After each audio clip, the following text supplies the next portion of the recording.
Stanford University.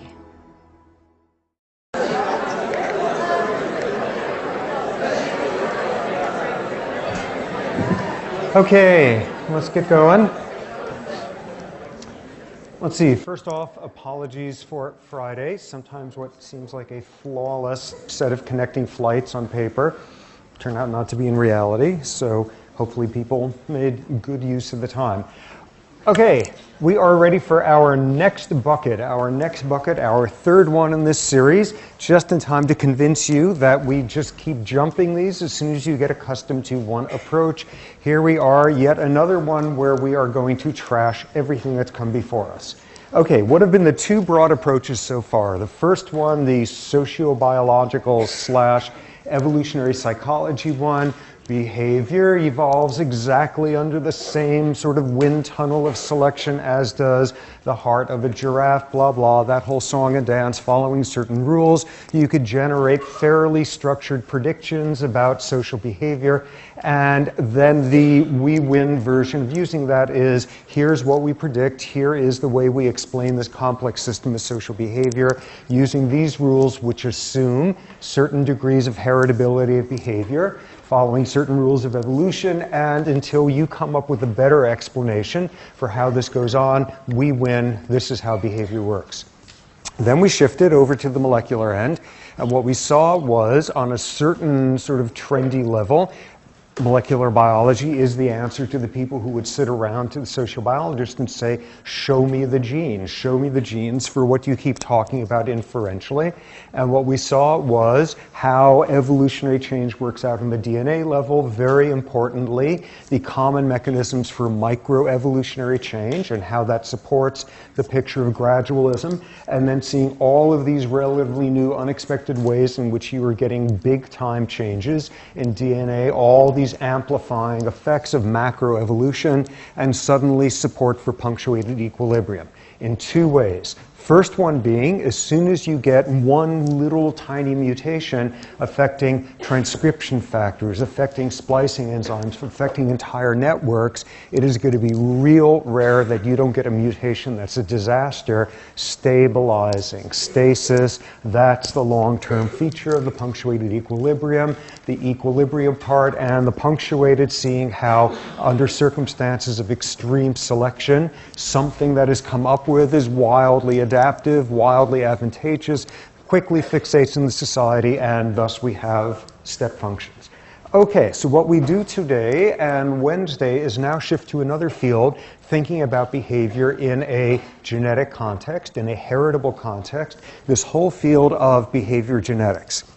And what you'll see is, depending on your stripe, either these are a bunch of really powerful approaches for being able to infer some sort of genetic components to behavior, often getting a whole lot of insight into what's going on, and in some cases, a more negative view, a more critical one, the entire field is gibberish. And a way to summarize the view of it as being gibberish was this great cartoon I saw a while back. Okay, two scientists are standing around in the lab, and they've got their lab coats on and their test tubes and going about doing science stuff. And one of them is saying to the other one, you know how sometimes you're on the phone with someone and you've been talking for a long time, and it seems like they decide they want to get off, but they don't want to say they want to get off, so they say, I probably shouldn't keep you any longer, even though you're not the one wanting to get off, because they're the one who wants to get off. Well, I think I found the gene for that. And that winds up being one of the criticisms of the behavior genetics. Once again, this world of inferring genetic bases to behavior in often the most deterministic possible way, and using techniques which are often complete nonsense. What we'll see are the tools of behavior geneticists and all the criticisms and why this winds up being a very contentious field. Okay, so this being another version of getting at how do you know when a behavior has a genetic component. And we're immediately allowing ourselves to be a little more subtle here, not determined by genes, not determined purely by nature, all of that merely to have a genetic component, a genetic influence. How do you begin to do that? And this is a world where people, the scientists, don't sit around coming up with evolutionary models. They don't sit around trying to find mutations in genes. They have a very different sort of strategy. They look for patterns of shared traits among individuals who have differing degrees of shared genes, and infer relatedness and infer genetic influences from that. Okay, what's the simplest, most mindless version of doing this? The basic initial rules centuries ago when behavior genetics started was the notion, if you see a trait that is universal in a species, obviously it's genetic, obviously it's hardwired, obviously it's instinctual, obviously that's an extremely limited approach. Yes, indeed, you will see some species like flies in which certain behavioral traits are determined by relatively small numbers of genes and are universal. This is obviously going to fall apart when you get to something more interesting than a fly. So what's much more sort of the starting point for the whole field is to say, ooh, look, here's some behavioral traits that run in families. Genes run in families, therefore we may have just found evidence for a genetic influence on these traits. And of course it takes about 1/8 of a second to come up with the retort to that, which is yes, genes run in families, but environment runs in families as well. So the standard response is to now put a little bit more strictures on it to say, okay, it's not just the genes run in families, but as we know from a few weeks ago, the more closely related you are, the more genes you share in common. Our Mendelian rule of half the genes with full sibling, etc., following thus the logic that if you have a behavioral trait that becomes more common, the more closely related two individuals are, now you're inferring something about genetics. And of course, the problem there is not only as you become more closely related to somebody, do you share a greater percentage of your genes, you share environment more. Obviously, you are sharing environment on the average, in most cases, much more with a sibling than with a first cousin, than with an eighth cousin. The trouble is shared genes and shared environment tend to covary in families. So that greatly weakens what was the initial classic approach to the field 70, 80 years ago. Okay, so you got to come up with something fancier, something more informative, something more subtle. And what you wind up doing then is, let's control for environment. Yes, obviously the eighth cousin is living in a different world than your full sibling. Let's control for environment under circumstances where you examine relatives where they have the same environment and they differ in terms of the amount of genes they share.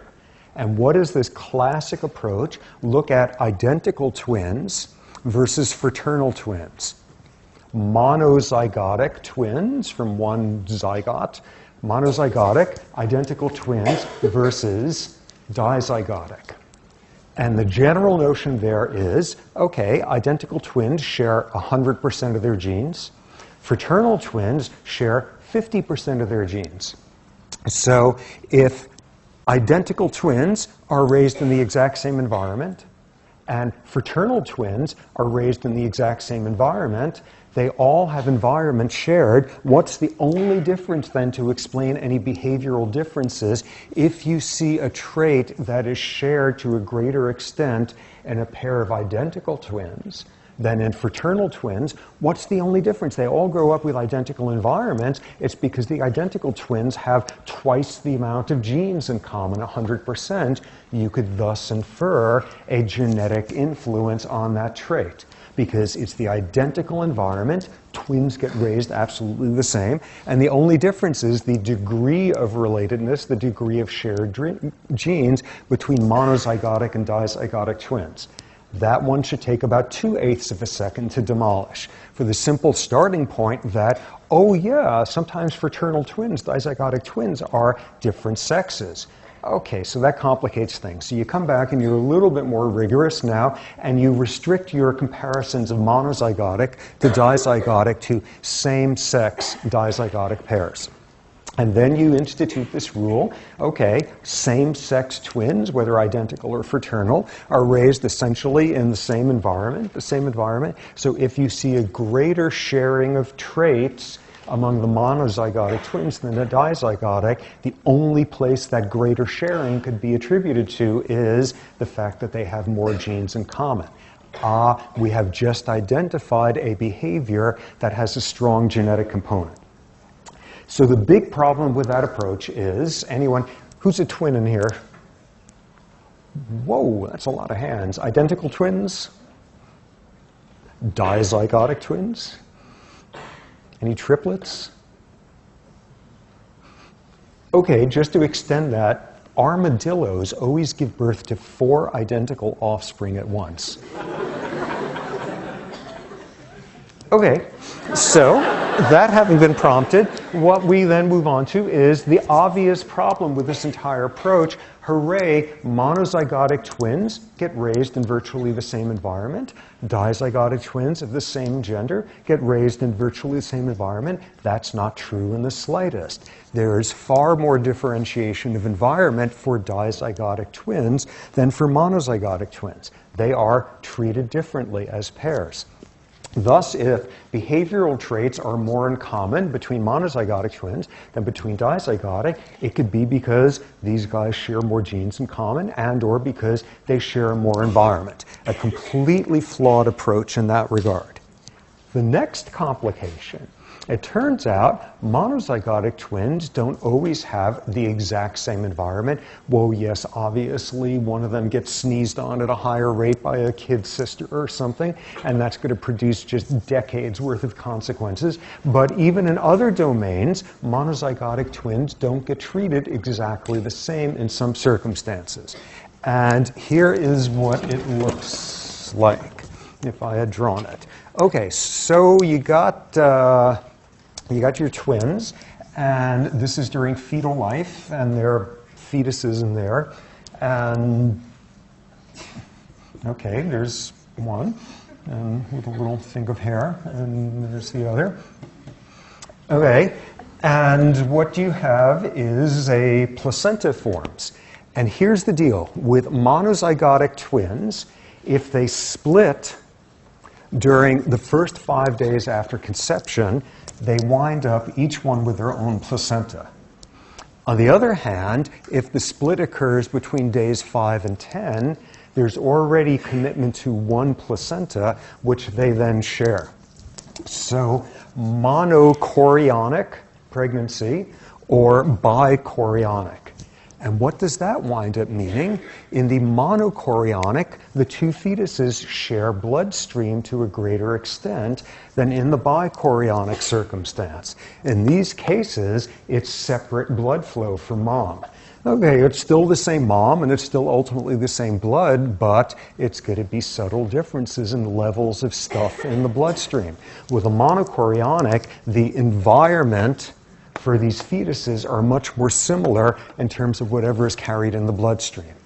Okay, great. That's a great factoid, and that's like interesting things about identical twins, but like different levels of nutrients, whether it's coming off of a blood vessel here versus there. Okay, maybe that makes a difference, but these are going to be minuscule differences, nothing interesting.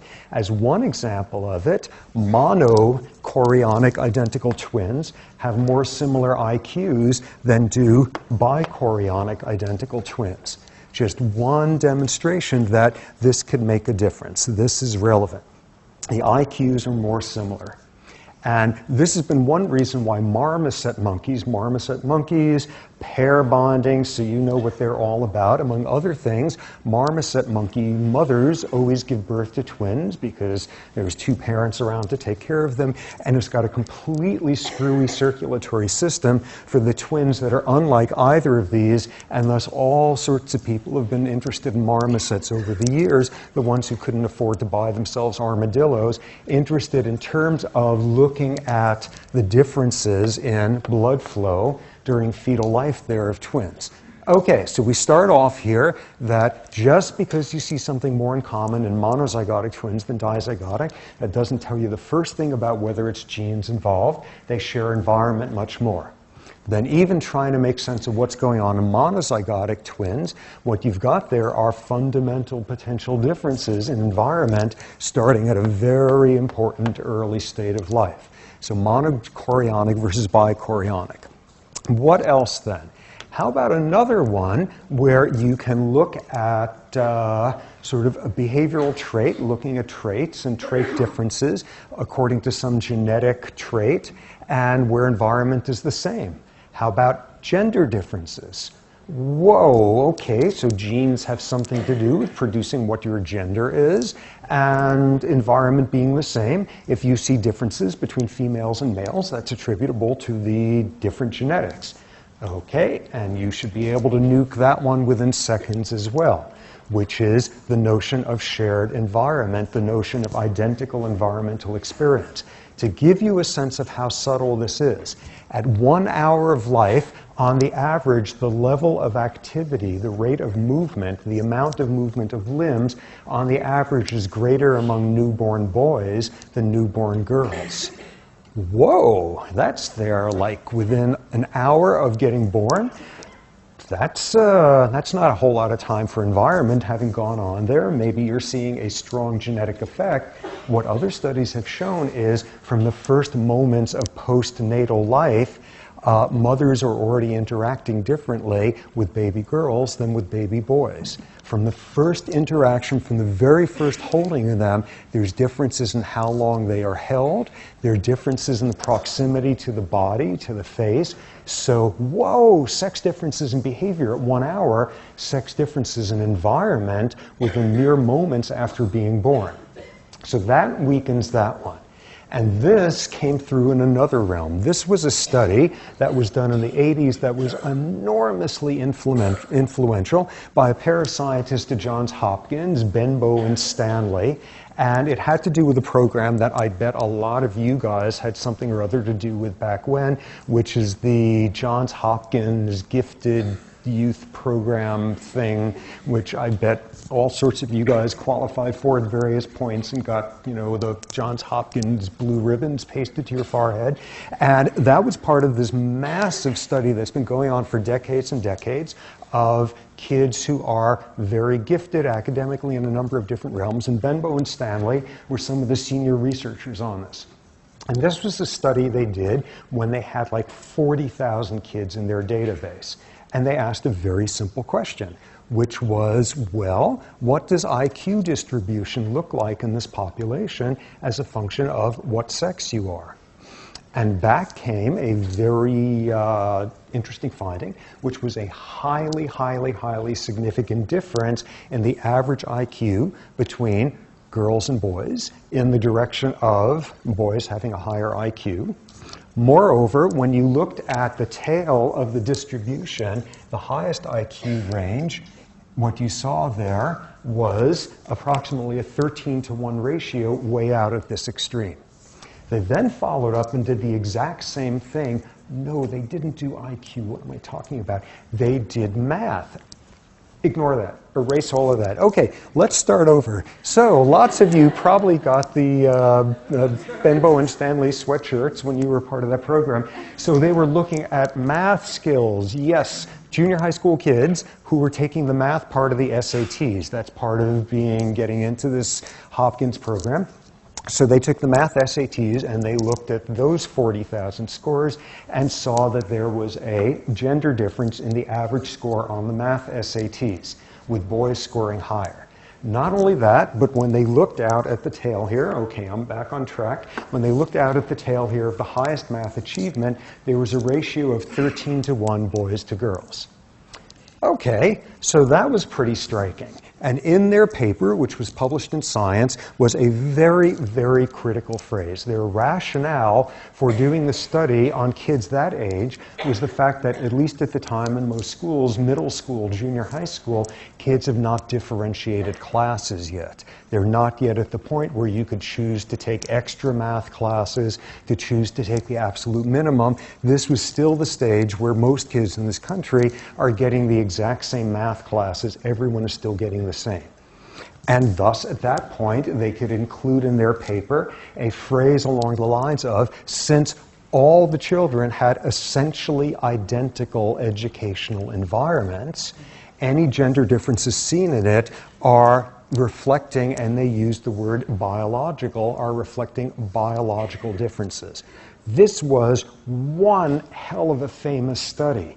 This was front page all over the place. This wound up being shown very large article in Time and in Newsweek. The Reader's Digest, which I know sort of everyone is supposed to make fun of, but the Reader's Digest, at least, does it still exist? Yes, it does. Okay, throughout the 1980s, the Reader's Digest was the most widely read magazine in this country, which is astonishing, showing what percentage of people read in the bathroom or so, having to go with the Reader's Digest there. And the Reader's Digest covered this and used the phrase, the math gene, and discussing how this was the definitive study showing that more boys have the math gene. Like, you already know that's like nonsense on so many different levels, but this was all over the place. This was the study that definitively showed genetic differences in math skills by sex, and definitively showed that this was manifest at a stage before there were different educational environments in terms of math.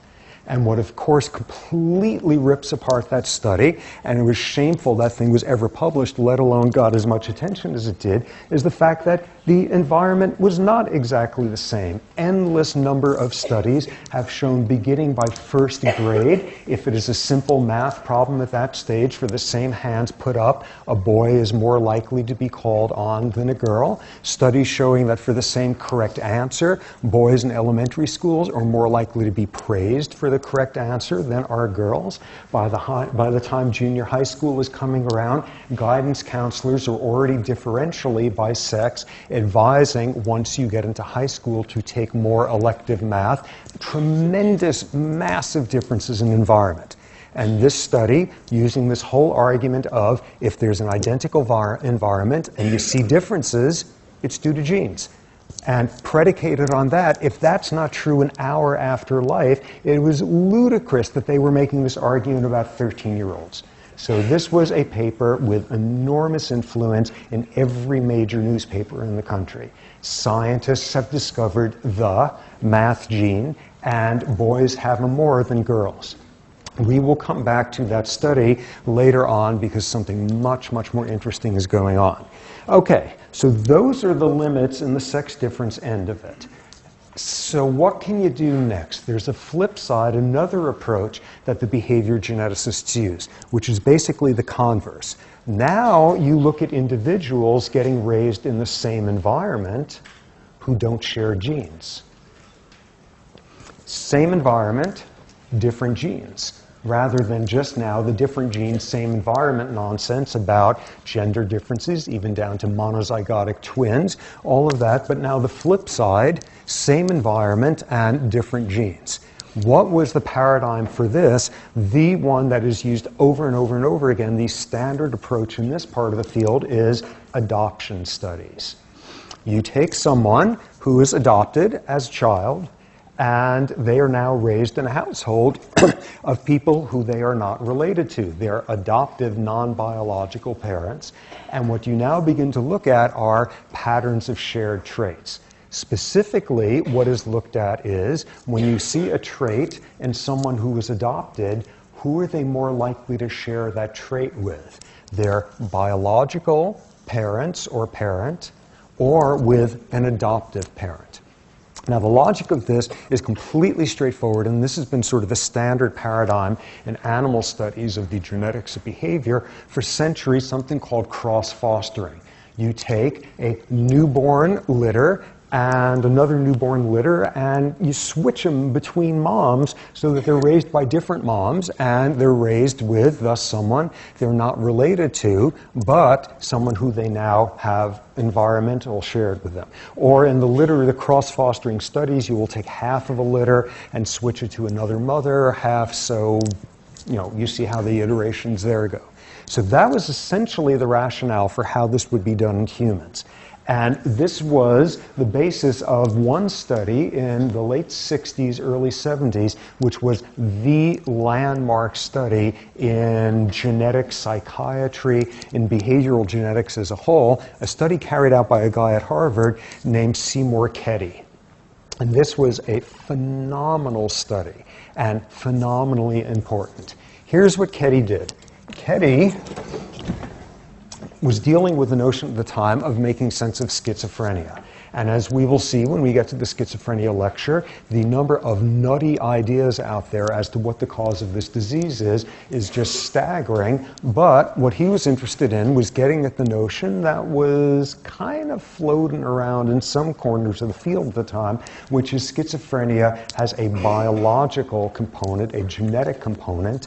And what that was viewed as very unlikely. But what Ketty did was try to go and test this. So what's he going to do? He's going to look at adopted individuals who are schizophrenic and see, are they more likely to share that trait with a biological parent or adoptive parent? You see the logic already. Okay, how many schizophrenic adoptees are you going to find out there where you also were able to figure out who the biological parents were? This was not an easy task. And Ketty's insight, his intuition, was to go to one of the places on Earth where that was most easily done, which is Scandinavia, where all the Scandinavian countries keep records like you cannot believe about everything on Earth. People understanding, for example, how the age of puberty onset in girls have been decreasing for centuries. They're always using Scandinavian data because every single thing that could possibly be recorded has been written down and stored someplace there in moth-proof vaults. And what he was able to do in ways that no human subjects committee on Earth would approve these days is go through the entire database of adoptees in Denmark and identify all of the cases where somebody adopted had wound up with schizophrenia, and then able to go back and see who the biological parents and the adoptive parents were. This was a staggeringly large study. He and a team of psychiatrists spent years in Denmark doing this, because one of the things they did was they then did follow-ups, and they themselves interviewed all of the potentially schizophrenic individuals on there so that they would have the same diagnostic standards all across the board. As we'll see in the schizophrenia lecture, it's a very squishy diagnosis. So having the same psychiatrists interviewing every possible person, hugely important control. This is part of what took them years and years. And then they finally were able to say what the patterns of similarity were. And here's what they wound up seeing. You take any random person on the street who is schizophrenic, and you take any other random person off the street, and you ask, what are the odds that this second person shares this trait with the first person? About 1% likelihood. What's that another way of stating? In the population as a whole, there's about a 1% incidence of schizophrenia. So you start with the circumstance where the biological parents, neither of them had schizophrenia, and neither of the adoptive parents did. And what's the incidence in this population among adoptees? A 1% schizophrenia rate. That's just average people off the street. That's the usual rate across Western European populations. So 1% rate. Now, let's have the person growing up in a different sort of household. This is a person who has no biological legacy of schizophrenia, but was brought up in an adoptive household with a schizophrenic parent. And what you saw then was a 3% chance, which with this enormous sample size was a highly significant, reliable number. So in a rough kind of way, being raised in a household with an adoptive parent who is schizophrenic approximately triples your risk of a schizophrenia diagnosis. But then the really critical one, which is you were raised in a household where neither parent, adoptive parent, is schizophrenic, but you have a biological legacy among your biological parents of schizophrenia. What do you see? A 9% incidence. Approximately a 3-fold increase above that, almost a 10-fold difference now over what you see in the general population. This one number was what roared through the field. This was viewed as the clearest evidence to date for a genetic component to a psychiatric disorder. Regular old person off the street, 1% rate, have a biological parent with schizophrenia and share no environment with them because you got adopted away, and almost 10-fold higher chance of getting the disease. Then, final thing, looking at the incredibly rare people who got screwed on more different fronts than you can imagine, who had a biological parent with schizophrenia and whew, got out of there and landed in an adoptive household with a schizophrenic parent. So you get the double whammy there, and what you saw was a 17% incidence. What's interesting about that number? Okay, what this cell does, what this number does, is reflect the increased risk by having a biological legacy of schizophrenia plus the increased risk of having an adoptive environmental legacy of schizophrenia. So let's see, what's the difference between 1 and 3? That's 2. What's the difference between 1 and 9? That's 8. So thus, it should be about 10 percentage points. It should be about a 10% rate. What are you seeing here? A synergism. Get yourself a biological legacy and get yourself a schizophrenic household to grow up in. And it is not just adding up the 2 degrees of risk. There was a synergism, a non-additive synergism. That is an important hint for us of stuff to come. So this was this landmark study. This was phenomenally difficult to have pulled off. It got Ketty a number of Nobel Prize nominations. This was the study that showed the first definitive modern science evidence for a heritable basis to a psychiatric disorder. And this became the gold standard for how to do behavioral genetic studies. And in the aftermath of that, people began to do adoptive studies on heritability between biological and adoptive households, heritability of depression, heritability of alcoholism, heritability of criminality, and you can see heading off in all sorts of interesting directions from there. All sorts of interesting ones, and them always producing a number that would be higher in this cell of the matrix than that cell, and always producing the notion that one has just shown a strong genetic component to whatever that trait is. That trait, IQ, that trait criminal behavior, that trait alcoholism, these were some very loaded studies in terms of the implications.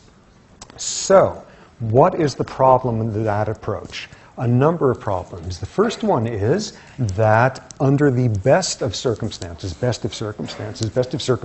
for people trying to publish papers out of this, under the cleanest of circumstances, the individuals in the study were adopted away, were taken from the biological parents a quarter of a second after being born. No postnatal shared environment whatsoever. What one knows, of course, is that's not the case with adoption, and there's varying amounts of lag time before it occurs, and they were never able to factor that into the analyses. Okay, so environment, so you got 2.5 days worth of environment with your biological parents at the beginning there. Okay, so that's a confound. Give me a break, though. Just a couple of days, that's going to explain differences like these. What, of course, is also linking around, and there is the huge whopping topic of prenatal effects, prenatal environment shared with mom. And we're about to see in a little while some absolutely astonishing realms in which prenatal environment has very long-term effects. Okay, so that's a huge confound. So how could you control for that? You see a trait that an individual shares in common with a biological parent, despite being adopted away a second after birth, all of that, and thus you can infer there's a genetic component to this trait. Uh-oh, wait a second, shared environment with a mother, that may explain some of the shared trait. How do you get by that then? The difference in the likelihood of sharing a biological trait, a trait with a biological mother versus a biological father, is the measure then of the prenatal effect. If a trait is shared 10% with the biological father and 17% with the biological mother, the 7% is attributable to prenatal effects. That was the general conclusion that the field made at that point for dealing with this irksome little problem, this pesky little thing of prenatal environment, which is going to come back big time in a few minutes. That was how they were distinguished. So, some more problems with that approach. One is one that absolutely tortures behavior geneticists the world over, one which makes them just want to like have people being inbred strains where they could keep them in cages and keep track of them. The problem being that often the guy saying he's the father ain't actually the father. Oh, issues of paternity uncertainty, that sure screws up your genetic studies if you're trying to attribute stuff to someone who turns out not to be related. Very much higher rates than the people at Reader's Digest would have you believe. The rate at which the person claiming to be the father is not actually the biological father. Okay, that's a bummer. That makes things more complicated. One other big confound in the adoption approach. And this was something that was emphasized by a guy at Princeton, Leon Kamen, a psychologist there, doing a very good job of showing that adoptive family placements were non-random. When a child is adopted, you don't sit there and close your eyes and spin the globe and put your finger down at some place, and 2 minutes later, this kid born in like Shaker Heights is running around with some camel herders in Rajasthan. This is not done. It is not random placement. Instead, what is a policy in virtually every adoptive agency in this country is to try to match the kids as much as possible along a number of different domains. In other words, you are also sharing a lot of biology with the adoptive parents. And that completely screws up the analyses. Adoption is non-random how it is done. One does not just spin the globe, and instead there are very intentional attempts to try to match for certain traits which have genetic influences on them. Okay, so that's a big problem. So the adoptive approach had tons and tons of interesting findings, enormously influential, but over the years, people have realized more and more prenatal effects, paternity uncertainty, and from day one being pointed out that adoptive parents have higher than random rates of shared genes with the adoptees in most cases in this country. Okay, so what becomes the next approach? And this one wound up being the gold standard, the high watermark of how to do behavior genetics. Behavior geneticists who were able to do this sort of study, the rest of the behavior geneticists hate them because they've got the best toys out there to play with, and they've got the coolest things going, and they're always snotty because they've got the best possible circumstance, the most perfect thing you can imagine, which is identical twins separated at birth. Whoa, that must be one hell of an experiment to have pulled off. Identical twins separated at birth. It turns out every now and then a pair of identical twins are adopted very soon after birth, where each one is adopted into a different household. Perfect. Perfect. Different environments, different households, identical genes. You could not possibly ask for something better than that. People like wet their pants when the identical twins separated at birth. Paradigm burst on the scene. This was so wonderful. People wrote poems about identical twins separated at birth, sonnets. It was the best. It was so informative because look at the power of this approach. This is an incredibly powerful approach. The two individuals are raised in different environments, but they got the exact same genes. So the question becomes, where are you going to find identical twins separated at birth? And there's one obsessive geneticist, behavior geneticist, University of Minnesota, Tom Bouchard, has done an entire career not only studying these folks, but God knows how he finds these people. But he first started publishing when he had 40 pairs of identical twins separated at birth, reunited in adulthood. And that made for some incredible, bizarre, heartwarming stories of discovering your long-lost identical sibling, and produced mountains worth of data. It was a bizarre literature from day one. First one being that you would get the perfect case there, and what these guys would be reporting in the literature was totally nutty stuff. Okay, so you've got one of these pairs of identical twins, and they're born, and, you know, Wolfie winds up being raised in Uruguay by neo-Nazis, and Shmuel gets raised in Israel by his highly orthodox whatevers, and then, as a result of a game show quirk of fate, they're suddenly brought back together, and there's Wolfie and Shmuel, who are identical twins, and what do they report? The most amazing thing they have in common: they both flush the toilet both before and after they go to the toilet. You think I'm being facetious. Go back to that literature when that first came out and the coverage in the press, and it would be things like Wolfie and Shmuel, they both have like a poodle named Fluffy. And the flushing the toilet before and after going to the bathroom, that was one of the landmark early findings of these studies. They would find twins that would do that. They would find twins who were both married to somebody named, Congolia or something, and oh my God, this is totally amazing. That was what hit the pages initially. These obscure little bizarre similarities within a backdrop of, well, what's the data actually showing? And what's by now a twin registry of probably a couple of hundred sets of these twins, and this has become the cottage industry of the best behavior genetics around. What has come out of that literature is the most solid, reliable findings is about 50% heritability of IQ, about 50% heritability of where you are on the introversion-extroversion scale, and about 50% heritability for degree of aggression. That's kind of interesting.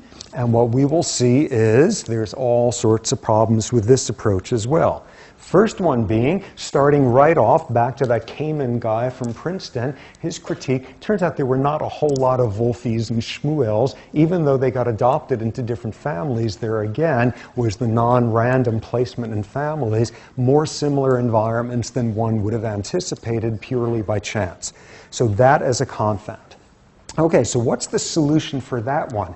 I know, let's look at monozygotic twins separated at birth and reunited on Oprah at age 50, and then look at dizygotic twins separated at birth and reunited after the commercial break on Oprah, and see what the similarities are. And if you see more things in common with the monozygotics rather than the dizygotic, you've just controlled for the non-random placement in the adoptive homes, the extent to which the monozygotics have traits more in common than the dizygotics. That reflects the identical genes. That was the interpretation. That was a very powerful sort of analysis, one that nonetheless winds up being very limited because, in this case, because of tiny sample size. It's really hard to have done those studies. What's another feature of the whole behavior genetics approach?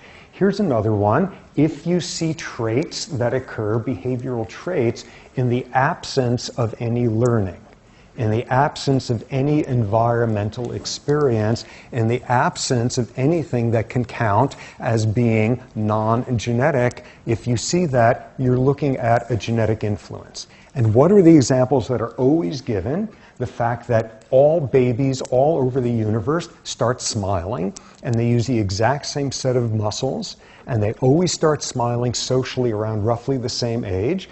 And what you also see, I don't want to know how these were done, but these classic photographs that you can get filming of kids in utero, I don't know what, fiber optic something or other was doing that, but the demonstration that fetuses smile during the third trimester. This is a motoric pattern that is shared among all humans.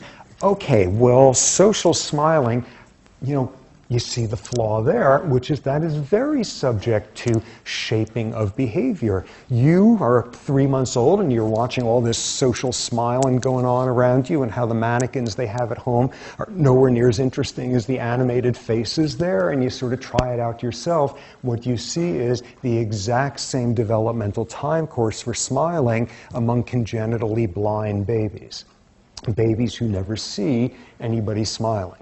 So you see the motor pattern here being something that, is arguably fairly universal and occurring in the absence of any sort of training how you go about smiling. The other example that's always used is with congenitally deaf babies. And what you get there is another universal, which is beginning to babble at the exact same age that hearing kids begin to babble, and the same argument being made there. Of course, you have a very uphill task there of ruling out any environmental similarities. Because once again, an area that has been utterly underappreciated in this whole field is the whole world of prenatal environmental effects. And the theme that's going to come out of that is environment does not begin at birth, and some environmental effects prenatally are enormously influential forever after. And if you showed up on the scene 1 second after that individual was born, all of the tools of modern behavior genetics would tell you that you were looking at a genetic trait where it is one instead that was brought about by the prenatal environment. Okay, let's take a 5-minute break and then we will pick up on that. Good ones. First one being going back to that gender difference business, the assumption running through the field that, okay, boys and girls are raised in the same environment by their parents, and the only thing that differs is the genes. Like, even those people, behavior geneticists, believe that could be the case? No, they recognized this was a very limited approach and thus would limit themselves to circumstances like the first hour of postnatal life, which we already saw as a flawed assumption, or under circumstances where everybody's had the same number of math, problems to take in their first 12 years of life, and we see the problem with that. Nonetheless, there was the recognition that that was a very limited set of tools for getting at these issues. The other useful thing that was brought up was somebody pointing out that in the extended notes for behavior genetics, in the second paragraph, somewhere in there, about the 4th or 5th line, is the very clearly typed out word unable, and pointing out that actually the word was supposed to be able. So you might want to take a look at that and kind of keep that one in mind. Okay, perhaps I should take a look at it also. Moving on now to this business, all of the approaches we've been seeing about comparing monozygotic with dizygotic. By the way, with the identical twins, 2/3 of them have monochorionic, 1/3 are split. And how many of you who are identical twins absolutely know in your heart of heart right now whether you are a monochorionic or a bichorionic twin?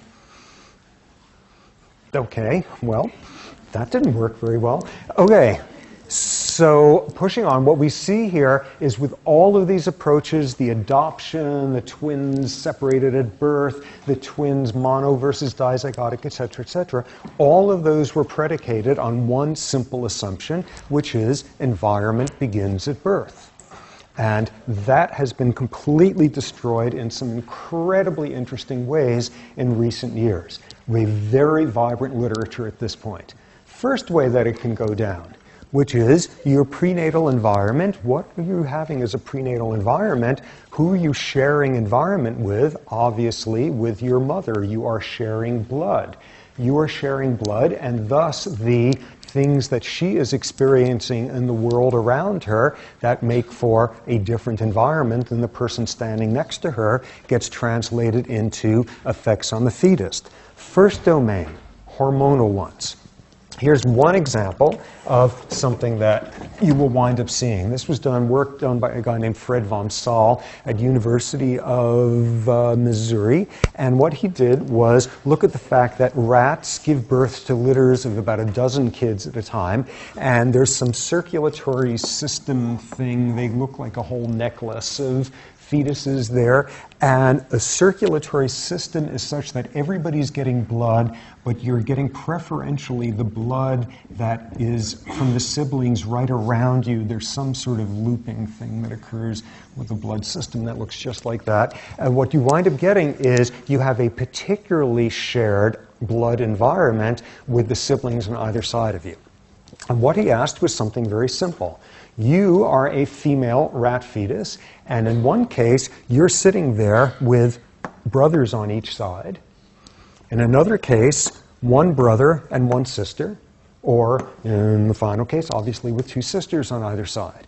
And what you wind up getting is a different hormonal environment.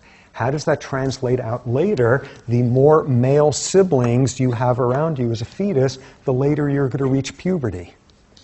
That's interesting, suggesting that very local endocrine effects here play out in something like that.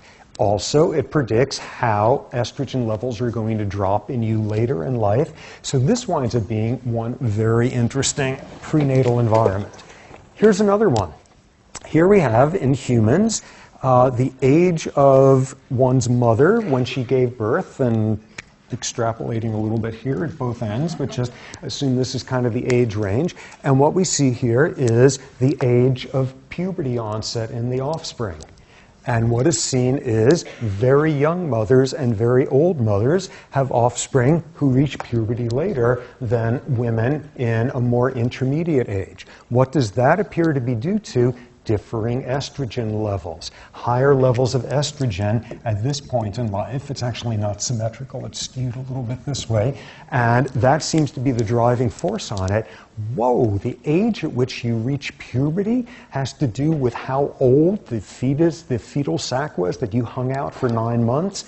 That has an influence, absolutely. So prenatal effects.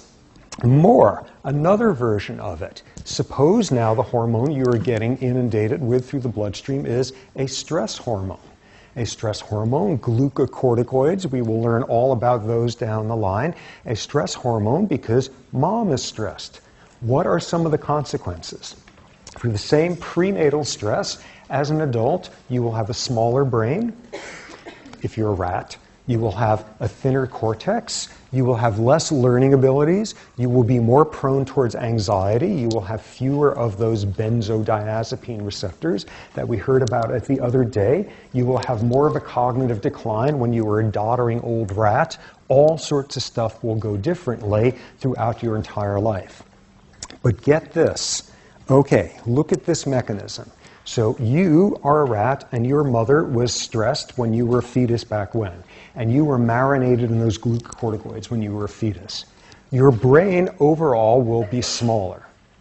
There's one particular brain region, which I won't mention right now because it's not really critical. There's one brain region that's particularly hard hit. What does that brain region do? Among other things, it helps to turn off the stress response. So if that part of the brain is smaller, you're not as good at blocking glucocorticoid secretion at the end of stress. And somebody with a normal-sized whatever, something stressful occurs, and they recover, and you do this instead. Because this mysterious part of the brain is smaller, is not giving as much of a negative feedback signal. And for people new to endocrinology, that's something you'll be getting in a couple of weeks. The net result is, if this part of the brain is smaller, you will have more lifetime exposure to glucocorticoids. So what happens next? What happens next? In addition, baseline is also elevated in these individuals. So the net result is a lot more cumulative exposure. So you are a female rat, and you were in a mother who was stressed prenatally when you were a fetus, and as a result, in addition to all the other problems that you've got lifelong, you secrete higher than expected glucocorticoid levels, and eventually you get pregnant, and thus your fetus is going to be exposed to elevated glucocorticoid levels and will be born with a somewhat smaller brain, thinner cortex, etc., etc. What have we just shown? An environmental manipulation on a pregnant female manifesting itself 2 generations later in the grandchildren. And when this was first described in the early 60s, this was called the grandmother effect. And eventually it was shown to go out about 4 or 5 generations. The magnitude of the effect would get smaller with each generation before it disappeared. But look at what this is about. This is inheriting a trait that is not genetic. And this wound up being the first example of what is now called non-Mendelian inheritance of traits, non-genetic inheritance of traits.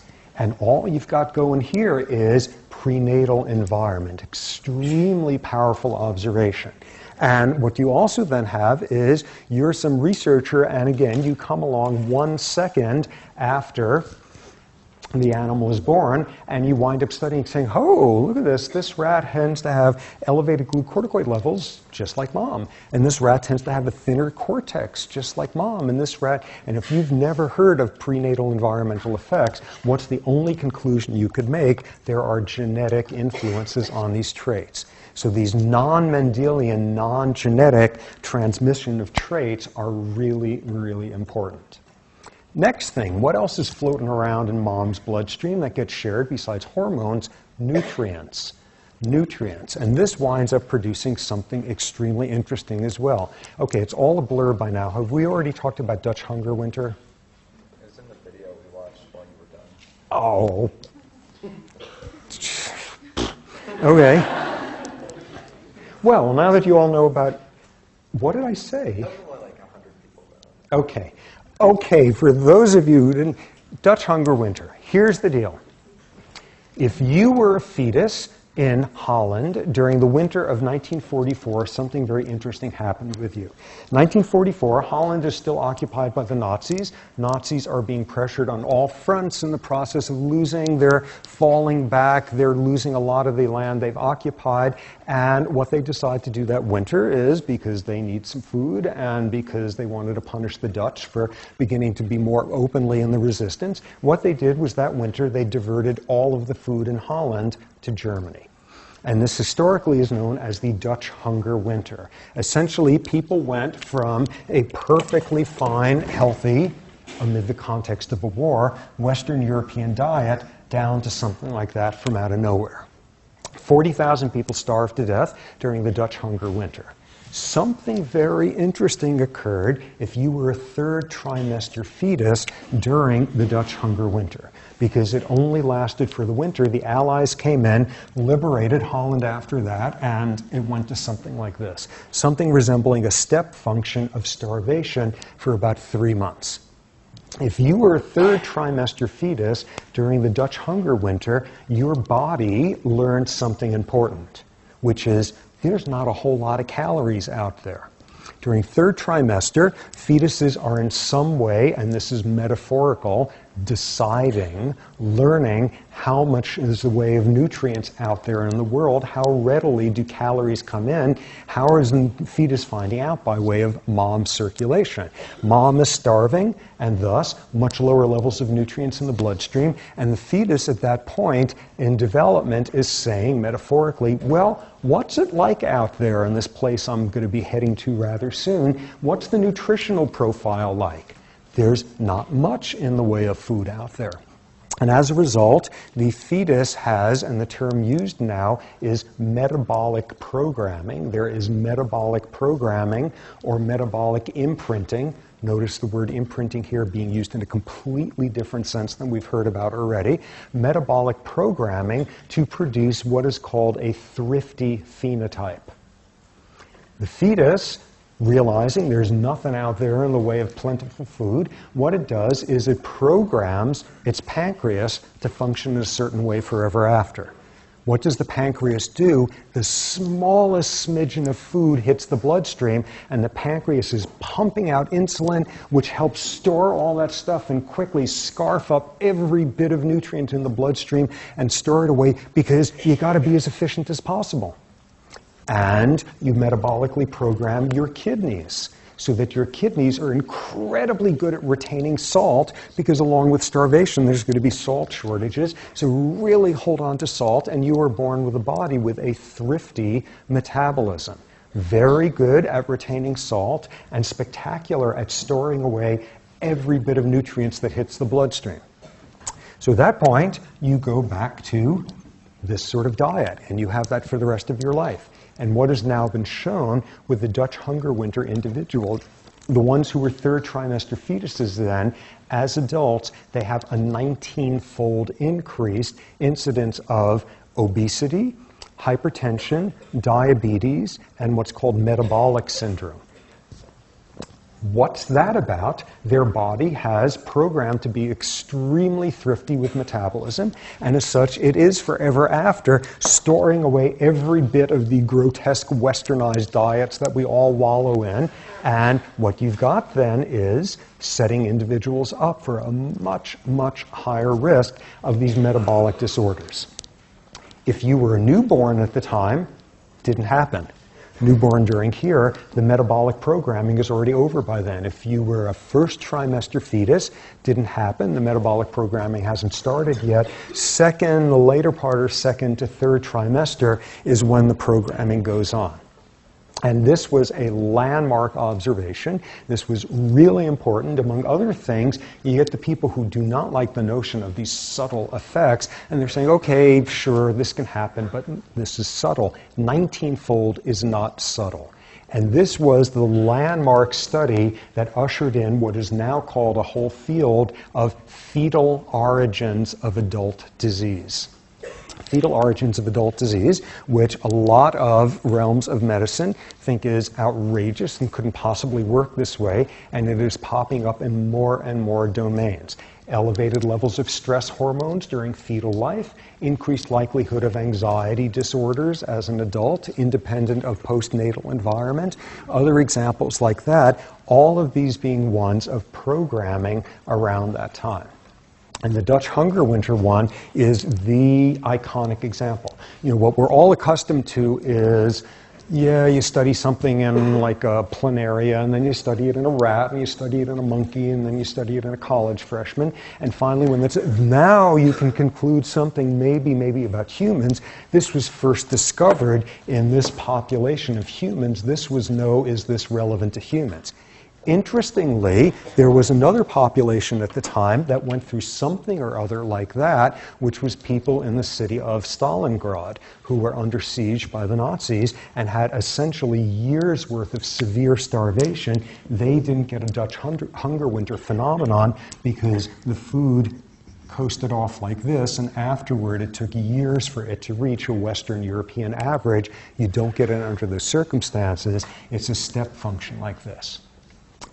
Okay, so think about this now. So you were a Dutch hunger winter fetus, and as a result, you have a very thrifty metabolism, and 30 years later, you've gotten pregnant.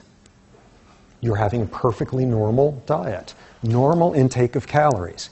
But you've got this thrifty metabolism, and as a result, your body is really good at pulling nutrients out of the bloodstream, because you secrete more insulin than most people would with your thrifty metabolism. So you are pulling a disproportionate share of the calories out of the bloodstream, and thus your fetus is getting a disproportionately smaller amount of calories. And thus your fetus is born with a milder version of the Dutch hunger winter phenomenon. And this has now been shown in the grandchildren of Dutch hunger winter fetuses. This is that exact same deal. This is non-Mendelian, non-genetic transmission of traits multi-generationally. Absolutely astonishing that this could work, and the biology is all in place for it. What we will see in a little while is what the mechanism is, and it's been identified down to the molecular level of what went on in these Dutch hunger winter. Okay, I'll give it away. Remember that epigenetic business the other day? There are epigenetic changes in the genes coding for things related to insulin in the Dutch hunger winter babies. So, enormous effect. Another example of it, another dietary one, which is if you were female and female human, among other species this has been shown in, there's an issue of how much estrogen does your mother consume when you were a fetus? Where's estrogen coming from in a diet? From a lot of different types of plants, phytoestrogens. And what the studies show is that increased exposure to estrogen derived from phytoestrogens during fetal life, and there's a small but consistent increased risk of estrogen-dependent breast cancer. 20 years later, 90 years later, again, very subtle prenatal environmental effects playing out forever, even unto the generations after you. Another realm of prenatal effects, learning. Okay, this sounds ludicrous right off the bat that you can have learning prenatally. You have learning prenatally. You can show this first in rats. Here's what you do. You take a rat fetus and you can inject into it a particular flavor of water along with sucrose. And the fetus absorbs it. The fetus actually drinks amniotic fluid, which I find to be deeply creepy. But nonetheless, you inject this stuff in there, and you were doing this a number of days running, and this fetus is now drinking this flavor that has a lot of sucrose in it. It tastes good. It tastes good. You're a fetus. What do you mean it tastes good? The fetus learns about it because after birth, given a choice between two neutral flavors, it will prefer the flavor it was exposed to that it was drinking when it was a fetus. How weird is that? More ones. More ones. Okay, that was good grammar. More ones. Here's one from humans. And this was a study which is as strange as you can get, looking at the fact that the diaphragm is a very good resonating membrane, something or other. Mothers' voices are heard in the fetal sac quite readily.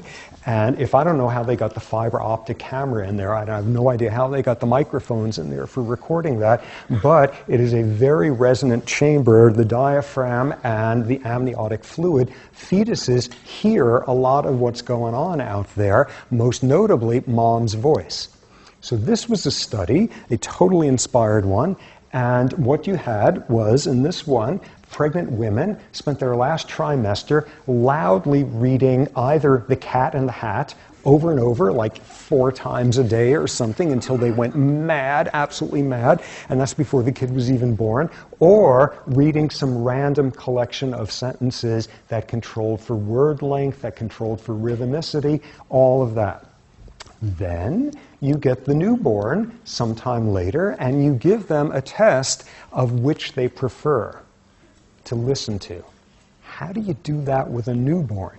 Something you can do is, when newborns like something, they make more sucking motions with their mouth. So you've got a suckometer thing in there measuring it, and the newborns prefer hearing The Cat in the Hat.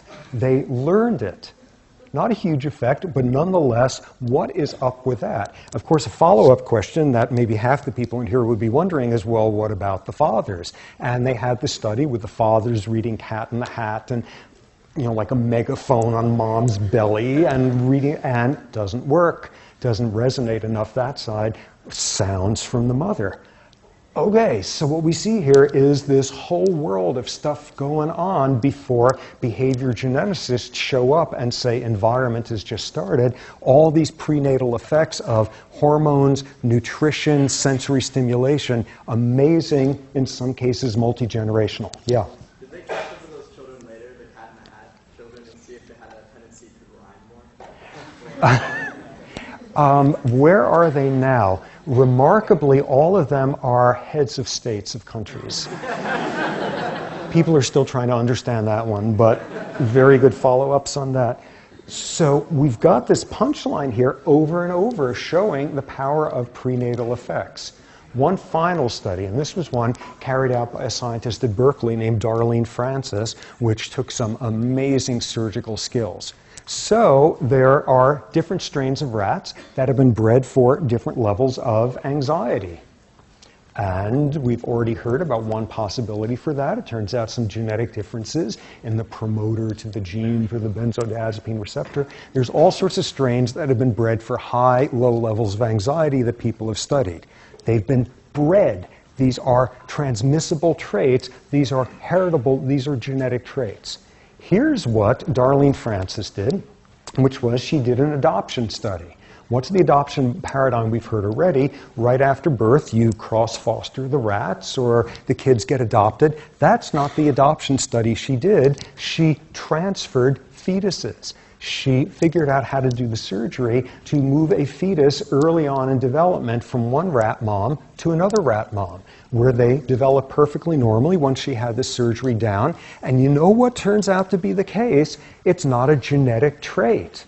It was not a genetic trait. You grew up with the anxiety levels matching the strain of your mother, even if the strain of the individual whose body you fetally developed in. You take a mom from the high anxiety strain, and you take a mom from the low anxiety strain, and you take fetuses from the high anxiety mom, and they go through gestation in the low anxiety mom, and as adults, they are low anxiety.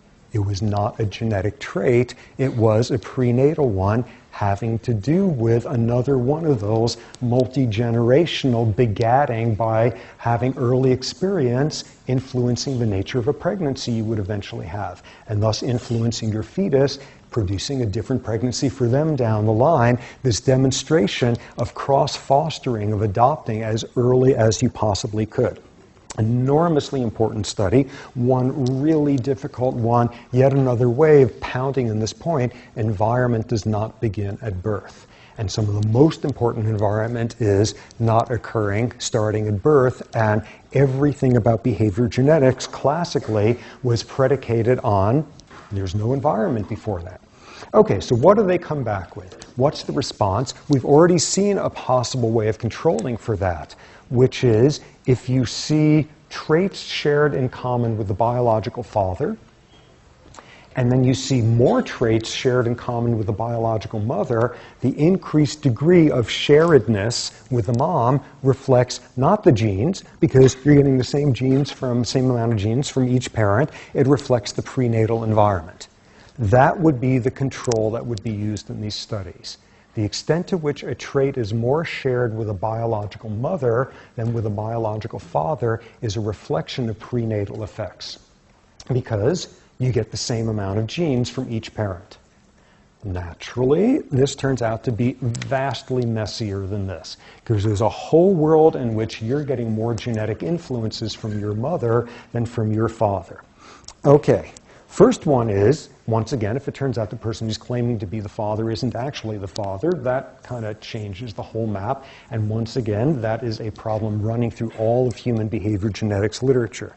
But here's the next one. Here we have, just to make sure we've got our cliche in place here, what is this? This is the, okay, which is the what of the cell? The powerhouse. Okay, here we have the powerhouse of the cell, mitochondria, and in this rather odd cell there's one mitochondrion, but it is standing in for all of the powerhouses, and we've got mitochondria. Something that when you first learn about this is just flabbergasting, which is here you got a cell with its DNA and its nucleus and a double helix thingy happening there, and it turns out that mitochondria have their own DNA. And this is part of explaining one of the truly amazing, adventurous, nutty ideas that have turned out to be true. A scientist named Lynn Margulies, University of Massachusetts, 30 years ago or so, she noted that this business of mitochondria having their own DNA, and came up with this hypothesis that mitochondria used to be independent organisms that in some symbiotic whatever billions of years ago got into cells that had no mitochondria at the time, and that there's been a symbiosis ever since. Mitochondria have DNA which are related to mitochondrial function. Not a ton of this stuff. Nonetheless, you have every gene that is critical for mitochondrial function. No, that's not true. A few of them have wound up in here. But all of the genes in here are pretty important for mitochondria powerhousing, all that sort of thing. And these are derived from a completely different world of DNA than these. So now consider this. This cell is an egg. This cell is not an egg. This cell is just merely carrying genetic information. That looks like that. What you've got is sperm. All they're carrying are the DNAs, the genes, the DNA. And they don't have cytoplasm, the fluidy environment in a cell. This is one major dense packing job. Here's the critical implication. Eggs have mitochondria. Sperm don't. So right at the point of fertilization, you have gotten all of your mitochondria from your mother. And thus, all of the genes related to mitochondrial function that are contained in the mitochondria, you don't get from fathers. It is exclusively inherited from mothers. Mitochondrial DNA solely comes from the mother. So what we've just seen as a first pass is it's not an even 50-50 split. You get a disproportionate share of your DNA coming from the mother. Really important, and one that's been used by all sorts of evolutionary geneticists to trace legacies. If this mitochondrial DNA is only passed along female lines, that allows you to figure out all sorts of stuff about evolution. It has given rise to the Eve hypothesis that somewhere back then was a woman, probably some sort of early hominid, who is ultimately the ancestor, the great-great-great-great-great-grandmother of every single human on Earth, and it can be traced through the mitochondrial DNA. So that's an asymmetry. Next source of asymmetry is back to that business about imprinted genes. From a couple of weeks ago, you remember that one, genes that are working differently depending on which parent you are getting them from. So that one's a violation as well of this rule that you get all of your DNA in equal amounts from each parent. This is another thing that possibly skews the ratio. Now here's another very interesting thing. So you got the egg here, and not only does it have this cytoplasm with mitochondria floating around, but in addition, there's other stuff floating around in there, like transcription factors. Sperm don't have transcription factors. Sperm, all they're doing is on this like suicide swimming mission there, and they're not making any new genes. All they're doing is this one long spurt there racing for the end. And in the case of the eggs, though, you have transcription factors. You have all sorts of proteins in the cytoplasm. You've got a fully functioning cell instead of this sort of much more streamlined version. All the transcription factors that come in a fertilized egg are coming from the mother. So what does that wind up meaning? Transcription factors, those are proteins. We're not talking about genes here. We just saw how you get more genes from your mother than your father, these mitochondrial genes. Okay, but transcription factors, the father has genes for transcription factors, the mother has genes for transcription factors. What's the significance of getting your transcription factors from your mother in the fertilized egg? Okay, consider here two genes. The first one codes for transcription factor A. We know that already. Transcription factors are typically proteins, so they have their own genes all the way down. And this codes for gene X, whatever that one is. So here's what you got. There are promoters responsive to transcription factor A. Transcription factor A turns on the synthesis of the protein coded for by gene X. And in addition, transcription factor A turns on transcription factor A gene. It's a positive feedback loop where it makes more and more of the stuff. That's the way this particular transcription factor works. So suppose this is the only thing that can activate transcription of gene X. So suppose you've got some environmental event which, as a result of it, knocks out the activity of transcription factor X in an egg. The egg is fertilized, and as a result of transcription factor A not being expressed, it doesn't express more. This is the only thing that drives more expression, and you never make gene X.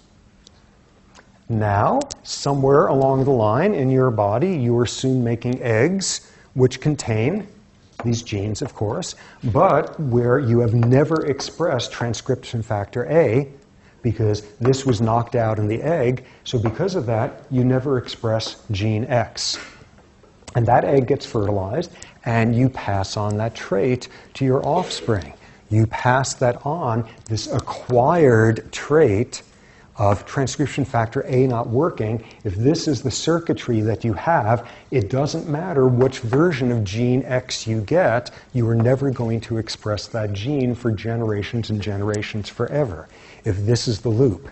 What's going on here, what a lot of people think is relevant, are some environmental toxins that are known to disrupt the activity of certain transcription factors. And what that does is induce heritability in a non-genetic way of non-expression of a gene. The gene's being inherited, but it will never, ever be expressed. What have you just acquired? A Lamarckian trait. You remember Lamarck. Everybody learns about Lamarck in order to mock him viciously. And Lamarck had the notion that the way evolutionary change works, the way inheritance works, is you experience something and it causes a change in your body. And as a result, you pass on that acquired trait to your offspring. Ludicrous Lamarckians have been mocked and pilloried for centuries, except in the Soviet Union in the 1930s, where it gave rise to Lysenkoism, a very horrific piece of genetic history. But what you've got is this complete trashing of the notion of you acquire some trait from the environment and you pass it on to your offspring. This is Lamarckian inheritance. This is an environmental factor that knocks this transcription factor out of action. And if this is the wiring that you've got, this gene will never be expressed. And as a result, it will never be expressed in your offspring and your grandkids, etc., all the way down. This is Lamarckian inheritance of a trait. And again, where the best evidence for this has been is with environmental toxins that knock out, that have some of these mutating effects in eggs. They are not mutations in a classical DNA sense, but nonetheless, they are now heritable. So that pops up also. So what have we got here? We have the simple assumption that if you see more sharing of a trait with the mother than with the father, that's reflecting prenatal environment.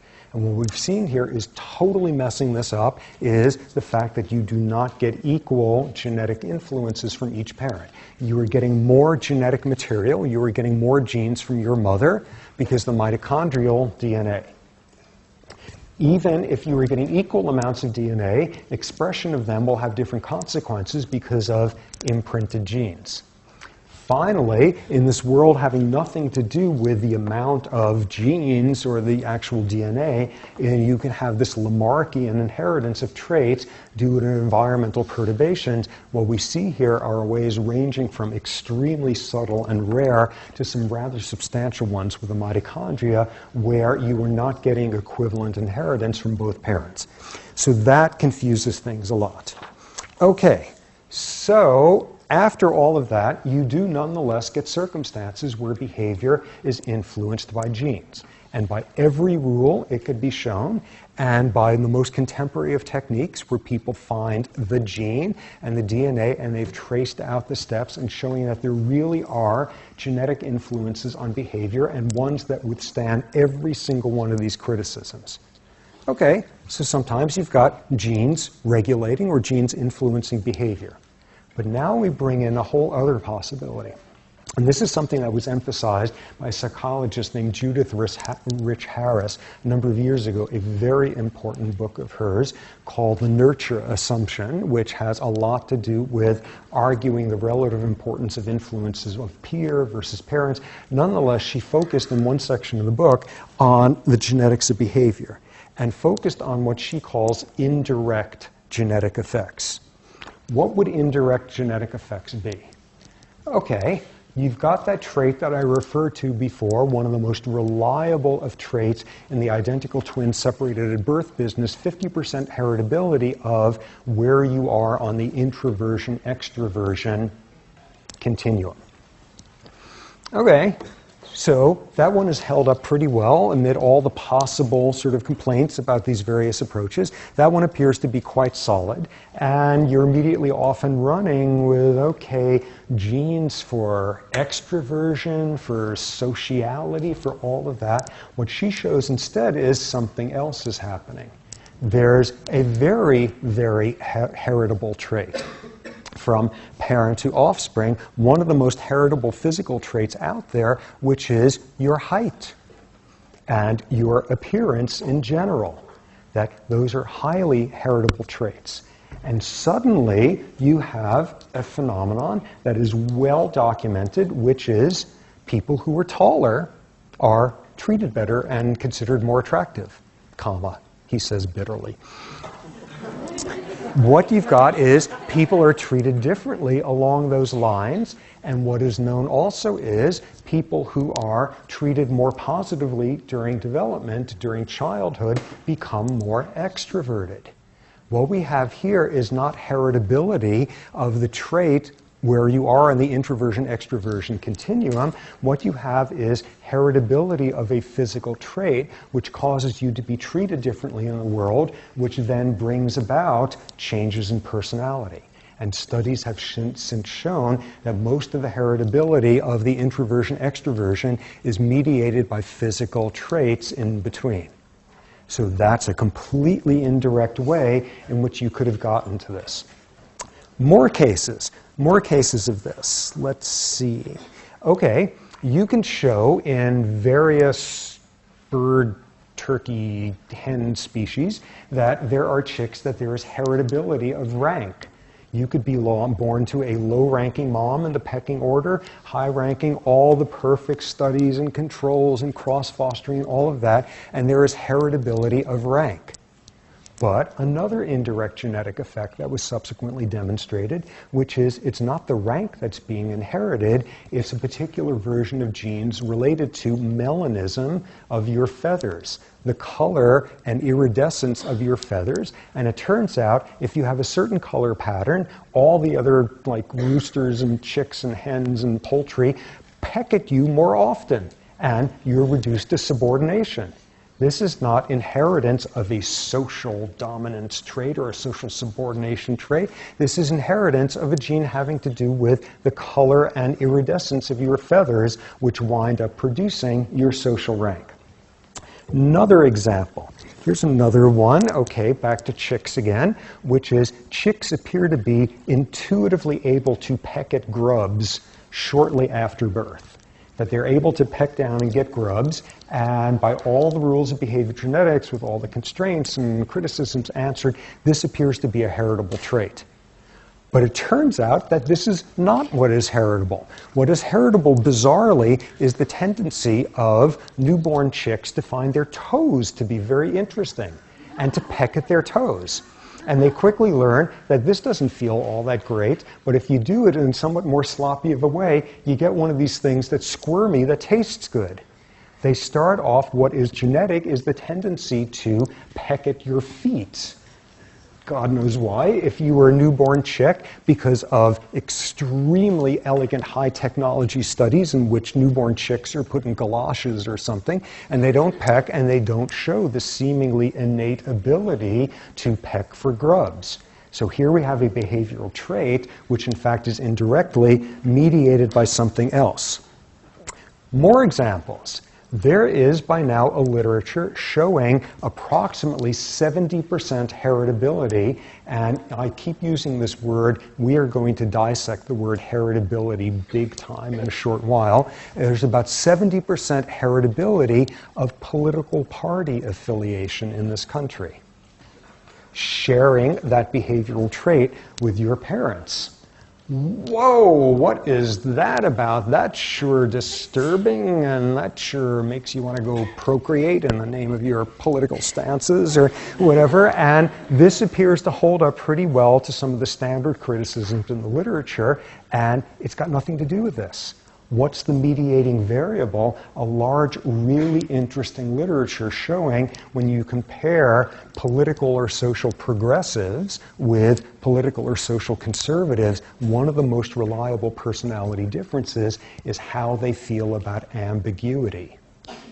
Conservatives, on the average, do not like ambiguity. They are much more ambiguity averse, and you can start it with showing ambiguous sensory stimuli in kids and looking at heart rate responses to it, and that tends to be a stable personality difference at political extremes.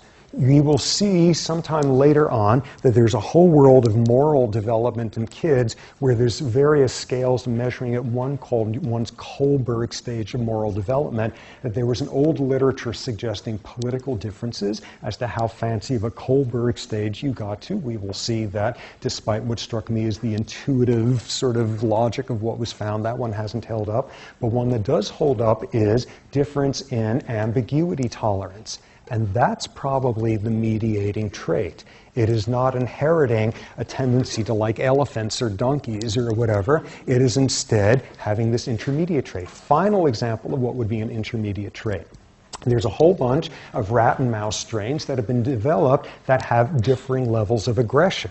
High aggression strains, and you do all the proper controls, and you can show this is a genetic trait.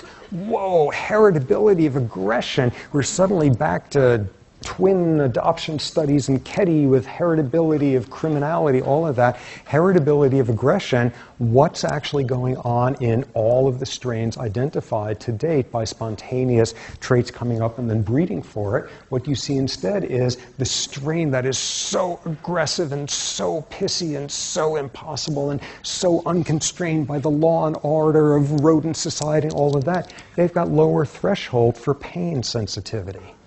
Things hurt them more readily, and they're more likely to become aggressive at that point. It turns out it's genetic differences in the neurobiology of pain sensitivity. So what we're seeing here over and over is, amid the gazillion of criticisms we've had about when does environment actually start and when do environmental assumptions of being treated the same go down the tubes and differential inheritance of genes. Yeah, some traits do appear to have some fairly strong genetic components, but even once you get that far, they very often are through some very indirect routes. Okay. More things here. More things, we just covered that. Okay, a little bit more in epigenetics, which is that whole business you remember from the other day, which is, like you got the DNA, and then you have that whole world of protein coatings, which I've been very careful not to give the jargony name for because it's not important. But what you've got is this whole world where regulation is not so much at the level of genes and the 95% of the DNA that's the on-off switches, but whether the transcription factors can even get in there. And this world of epigenetic changes that will cause lifelong differences in how readily transcription factors get to something or other.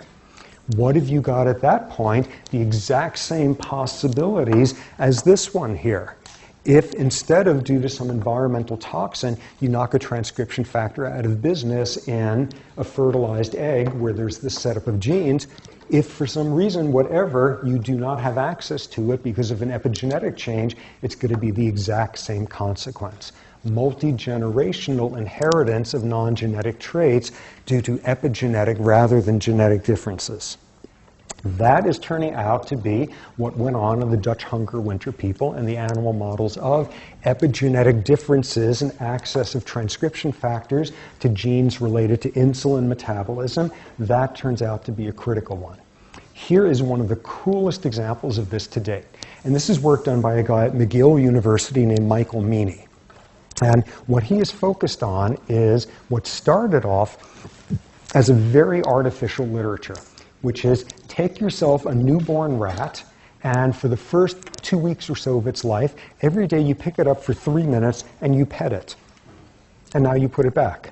And all else being equal, it will have a bigger brain in adulthood, better learning abilities, more resistance to a whole bunch of neurological insults, lower glucocorticoid levels, etc. That whole world of what came to be known as neonatal handling.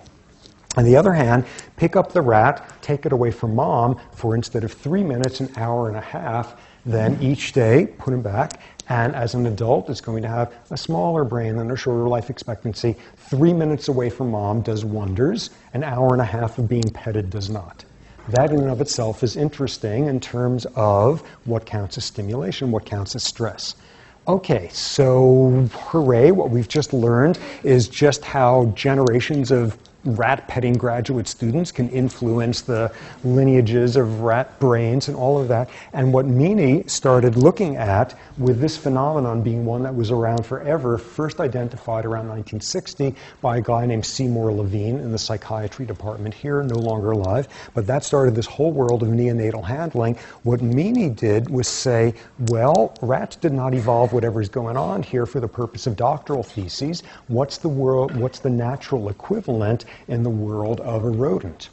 And it turns out that what happens when you pick up a rat for 3 minutes and do this and put it back, mom is all excited and goes and checks out the pup and nuzzles it and nestles it and licks it and whatever other stuff there, and has all this attention. Whereas if you take the pup out for an hour and a half, when you put him back with mom, mom basically ignores the pup for long periods of time. You're changing the mother's behavior.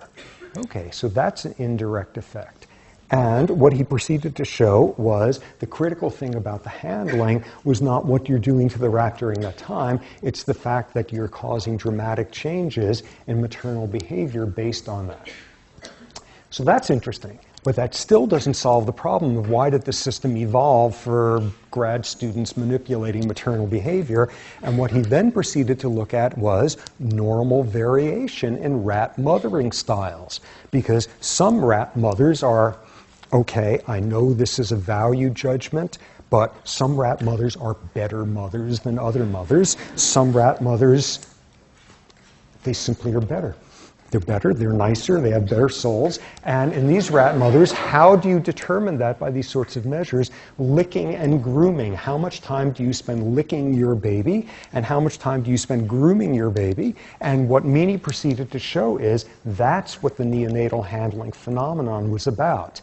When you have moms who lick and groom their kids an awful lot, what you do is produce the same sort of better outcome from the 3 minutes of petting deal there. You get the kid who is bigger and healthier and smarter, that sort of thing. Moms who hardly ever lick and groom their pups, they produce pups that as adults are like the ones that were separated for an hour and a half a day. It is a reflection of mothering style in the rats and the variability there. Next thing he showed was that this was multi-generational. If you lick and groom your baby rat daughter a whole lot, as an adult, she will be more of a licker and groomer. And he's already shown what some of the neurological mechanisms are for that, for development. What have we got? Yet again, one of these non-Mendelian inheritance of traits deals going on. In this case, not even prenatal. Your early experience is going to cause lifelong changes in your brain, which will make you more likely to reproduce the same early experience for your offspring. Off you go. The final thing he did, which stands as a landmark in the field of behavioral neurobiology, is he figured out what the epigenetic change is. One of them, or rather two of them, he's identified by now. What gets changed by how mom often or unoften licks you, grooms you, all of that, you change the access of transcription factors relevant to making genes, to activating genes for making receptors for stress hormones, making receptors for estrogen, making receptors for a whole bunch of different hormones, showing the epigenetic changes there. That's how you go from mom's differing maternal style to lifelong differences in expression of all sorts of genes. How's this?